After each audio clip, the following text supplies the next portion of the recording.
Hello, Shannon from Life with Shannon here. I hope you're having a fantastic day. Today I want to chat with you briefly about showing up. Showing up. So I am still wrapped up like last night's leftovers from getting my tattoo very recently. And getting this tattoo is actually the impetus for this video today. As I was driving home last night with Scott from Getting All Tatted Up by Made to Last Crest Empire here in Charlotte, North Carolina. He's fucking fantastic. If you're looking for a tattoo person, seek him out. Seek any of the Made to Last people out. They are incredibly talented and just really fucking good at what they do. And they're great conversationalists, good people to be around. The energy is so amazing. But do it now, because they do book out sometimes a year to 6 months in advance.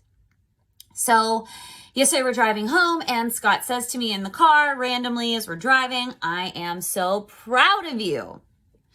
And I was confused. So I said to him, why? Why are you proud of me? And he said, "I'm proud of you for following through on your tattoos." And if you haven't been following along, you don't know who I am, hi, welcome. If you've been MIA for a little bit, hi, welcome back. But if you have been following along, you know that I have been going through a series of tattoos in creating my sleeve.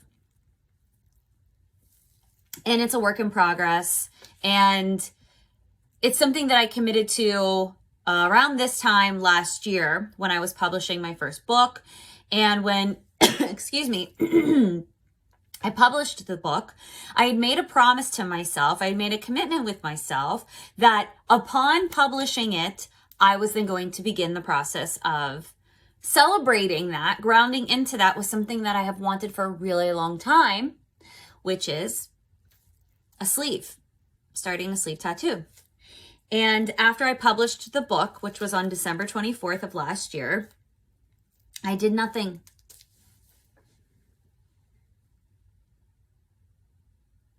Pause for reaction. Think about that just for 5 seconds.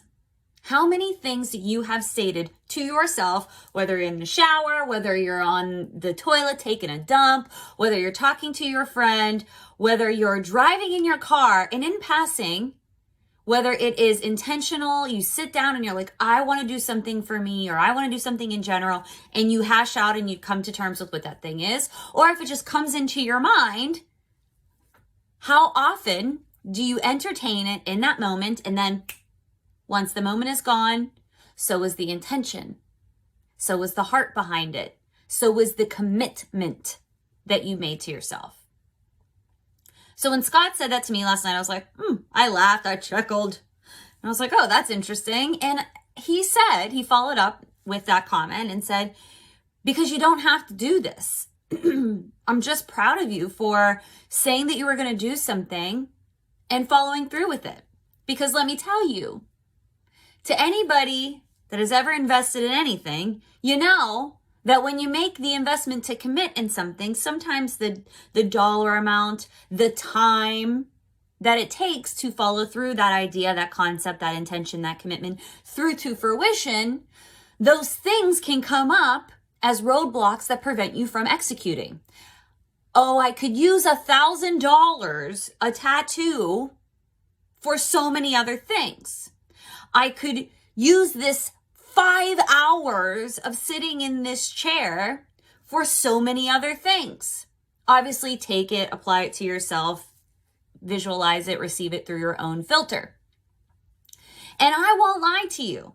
Every single time I'm on the precipice of executing this, going to this appointment, spending this amount of money on myself, on my wants, on satiating my soul, which is creative at the core, I dance with the contemplation of all of those things too. 5 hours? 5 hours? Do you know how much writing you could do in 5 hours? 5 hours? Do you know how much cleaning, laundry, dishes you could do in 5 hours? Do you know how much creativity or contemplation or new ideas you could generate in 5 hours? $1,000? Are you serious? Do you know how many other things you could invest $1,000 towards? Are you serious? Do you know how many people need $1,000 for their health, for their existence? Not for something that they don't need. Are you serious? How selfish are you that you are usurping 5 hours of your whole day, $1,000 of money that you work hard for on this? So I let that sink in, and I let him say that to me, and I appreciated that, and I thanked him for it. And I was still a little like, I don't know, that's weird, whatever. And I shared all those things I shared with you with him about the time and the energy and the effort and the expenditure and all the other things I could be utilizing it for, to supplement, to pay down, to invest, to contribute, to donate, to have for charity. And so I came home and I was washing my face, and I had the aha moment, the awareness moment that popped into my brain in congratulations and celebratory, in ownership of this is what I want, damn it. And I execute on what I want because I'm abundant as fuck. And that income, that energy, that time, that creativeness is all contributory towards my vastness, because there is no limit to it. And if I believe that it is, then I cut off the energetic channel that says, I'm open for that. I believe that I can utilize my time in any way that I choose, and it is contributory towards my creativity, to my fruitfulness, to my abundance, to my personality, to my heart, to my soul. And if that is contributory to me, then I'm always capable of re-energizing that, transmuting it, and serving it in any other way, shape, or form that I choose. And that is a great distinction.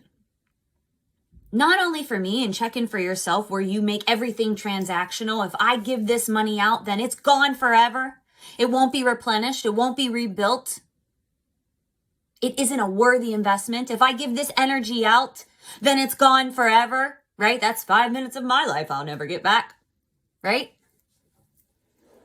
I can't rebuild it. I can't repurpose it. I can't transmute it. And that's a great distinction. But the other distinction that I came to as I'm washing my face, and I was like, holy fucking shit, blew my mind,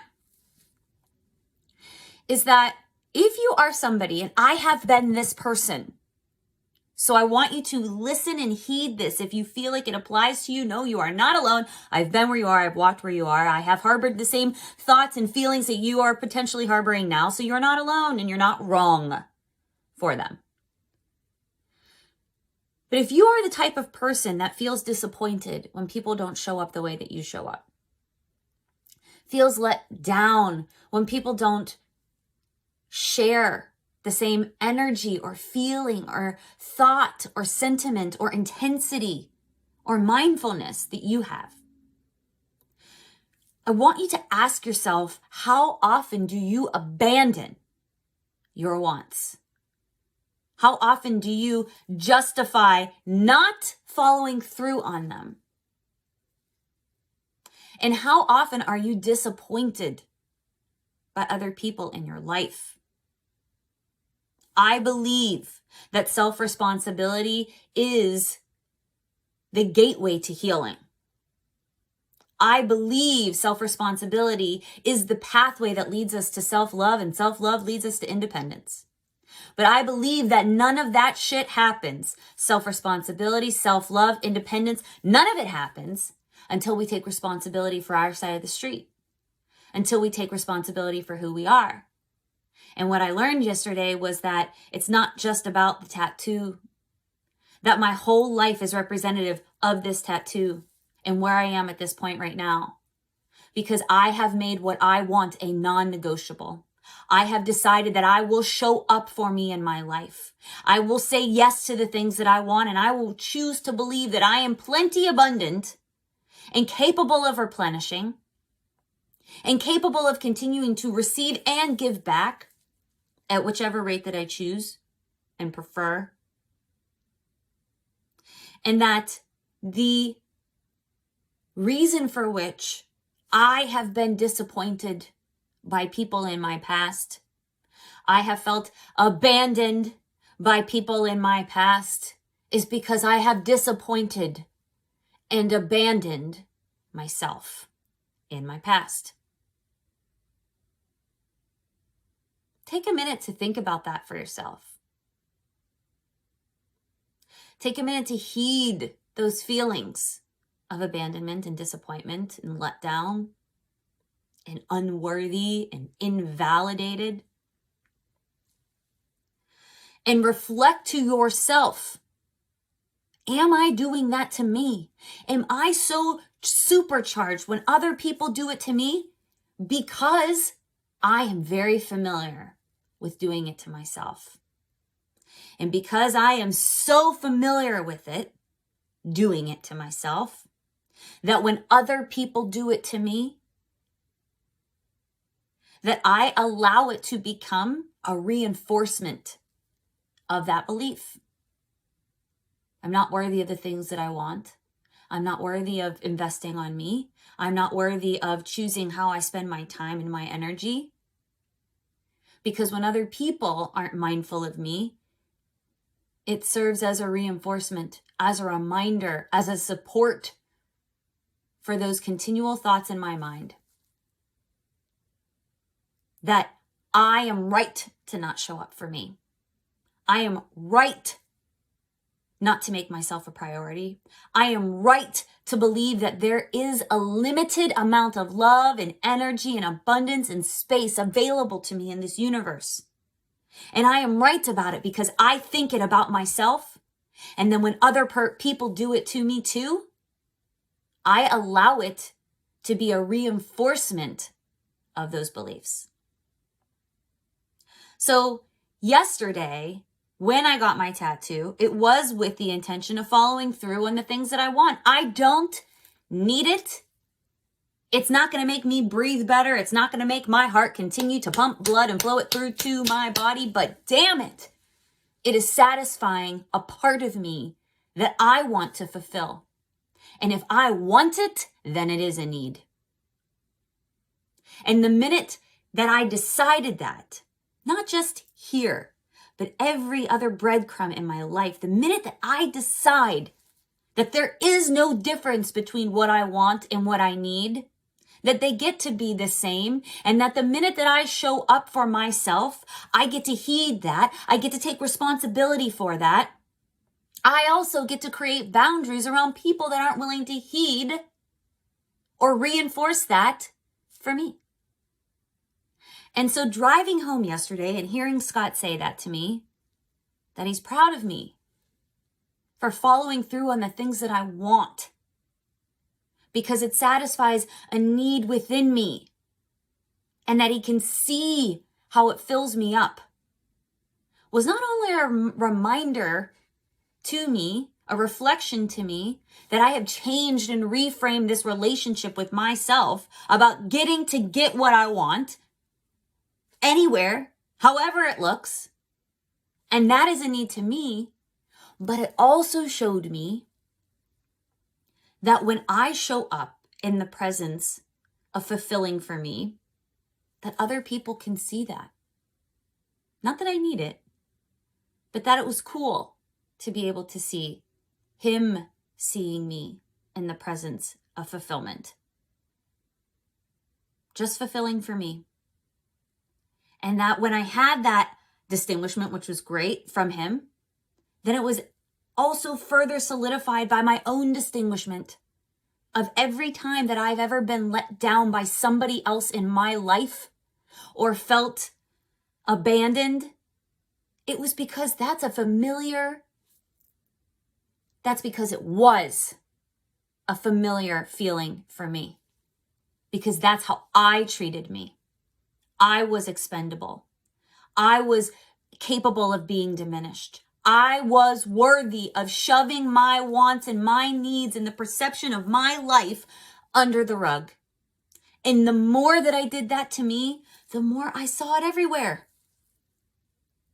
So now that I've changed the game for myself, now that I have accepted self-responsibility, now that I believe in the value of bringing love to me and being independently, uninhibitedly me, and making no room for debate about what it is that I need, it's changed it everywhere. It's changed it in the way that other people see me. It's changed in the way that other people treat me. And all of that is great. But it's also changed the way that I see and treat myself.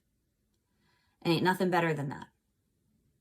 It's increased my capacity to be with me and what I want, and what's possible in my life. But it's also increased the capacity for which I see what's available for you too. And I believe it. So I wanted to share this with you all today because it was a huge aha moment for me. It was a huge awareness for me. And it was a huge shift for me. And I believe in the power of shift. And I believe in the power of transformation. And I believe in the power of a reframe. I believe in the power of you and me distinguishing what it is we want for our lives and taking compassionate self-responsibility to look around and say, is this what I want? Do I want to feel, look, breathe, think, be the energy that says people abandon me, people don't show up for me, I'm unworthy, I'm not someone that gets their needs met? Do I like that? Am I enjoying that? And if the answer is no, then allowing myself to do what I need to do, whether it's a tattoo, whether it's publishing a book, whether it's coaching a program, whether it's taking a nap, whatever the fuck it is. And honoring that with myself. I get to have what I want because what I want is actually what I need. I love you. Be good to yourself for fuck's sake. If any of this resonates with you and you feel like it hit you, it was impactful for you, and you think that it might be impactful or meaningful to somebody else, please feel free to share it or tag them below. Either way, I appreciate you. I love you. I believe in you. I believe in the power of you. And I believe that you get to have whatever you want. Because whatever you want is what you need. Be good to yourself for fuck's sake. I'll talk to you soon.